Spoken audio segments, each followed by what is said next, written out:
Hi అండి, అందరూ ఎలా ఉన్నారు? బాగున్నారా? 3 మంత్ నుంచి నేను ఒక డబ్బాలో డబ్బులైతే దాచిపెడుతున్నాను.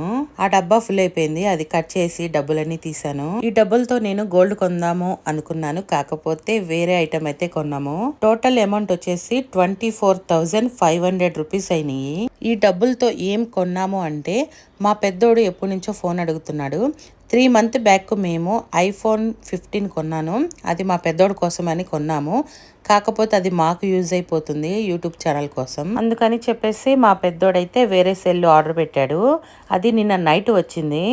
ఇది వచ్చేసి ఐక్యూ ఓవో. దీని కాస్ట్ వచ్చేసి 39,000 పడింది. నేను దాచిపెట్టిన డబ్బులతో ఇంకొంచెం డబ్బులు వేసి ఈ ఫోన్ అయితే తీసుకున్నాము. ఆ మొబైల్ నాకు ఇచ్చి ఫస్ట్ ఓపెన్ చేయి మమ్మీ అన్నాడు. నేనైతే ఓపెన్ చేశాను. మా వారికి కూడా వీడియో తీసి పంపించాము. చూసి చాలా బాగుంది నాన్న అని చెప్పాడు. అలా పిల్లలు సంతోషపడితే మనకు కూడా చాలా ఆనందంగా ఉంటుంది కదా.